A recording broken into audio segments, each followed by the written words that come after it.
एक समय की बात है। छंदामुंड नामक एक शांत भारतीय गांव में राम नाम का एक बूढ़ा व्यक्ति रहता था। वह अपनी बुद्धिमत्ता, दयालुता और निस्वार्थता के लिए दूर दूर तक जाने जाते थे।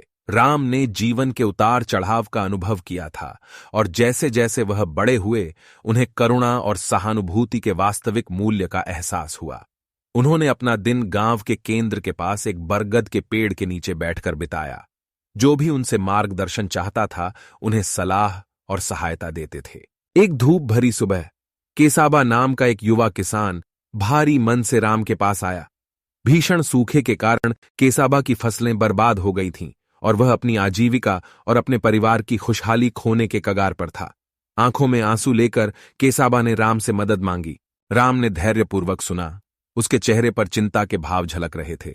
फिर उन्होंने केसाबा को गर्मजोशी से मुस्कुराते हुए कहा, मेरे प्यारे केसाबा, मैं समझता हूं कि आप जिन परेशानियों का सामना कर रहे हैं, लेकिन याद रखें कि प्रतिकूलता जीवन का एक हिस्सा है। अपने दुर्भाग्य पर ध्यान केंद्रित करने के बजाय समाधान खोजने पर ध्यान केंद्रित करें। उत्सुकतावश केसाबा ने राम से पूछा कि वह इतनी गंभीर समस्या का समाधान कैसे ढूंढ सकते हैं। राम ने उत्तर दिया, क्या आपने पड़ोसी गांव से सहायता मांगने पर विचार किया है? इस वर्ष उनकी भरपूर फसल हुई है और उनकी आजीविका सुरक्षित है। शायद वे आपकी फसल ठीक होने तक आपको अस्थायी काम या संसाधन प्रदान कर सकते हैं। राम के शब्दों से प्रेरित होकर केसाबा तुरंत मदद मांगने के लिए पड़ोसी गांव की ओर चल पड़ा। उन्हें बहुत आश्चर्य हुआ जब ग्रामीणों ने खुली बाहों से जवाब दिया। उन्होंने उसे नौकरी की पेशकश की और अपनी फसल साझा की, यह सुनिश्चित करते हुए कि केसाबा का परिवार भूखा न रहे जैसा कि उसे डर था। केसाबा कृतज्ञता और भविष्य की आशा से भरा हुआ घर लौट आए। केसाबा की अप्रत्याशित सहायता और लचीलेपन की खबर तेजी से पूरे गांव में फैल गई। लोगों ने राम की बुद्धिमत्ता की प्रशंसा की और एकता और करुणा की शक्ति पर टिप्पणी की।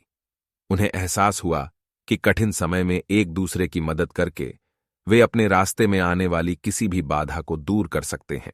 उस दिन के बाद से एक बुद्धिमान और दयालु बूढ़े व्यक्ति के रूप में राम की प्रतिष्ठा और भी मजबूत हो गई।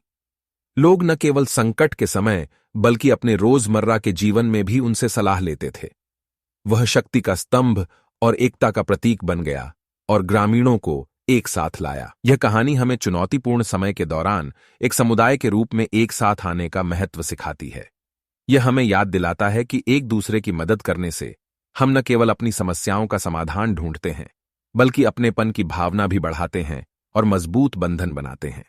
राम का ज्ञान एक शाश्वत अनुस्मारक के रूप में कार्य करता है। यह कहानी कैसे लगा, प्यारी सी कमेंट में बताना। और ऐसे ही कहानी देखने के लिए हिंदी टुन्स को सब्सक्राइब करें और जुड़े रहे हमारे परिवार से। जय जगन्नाथ।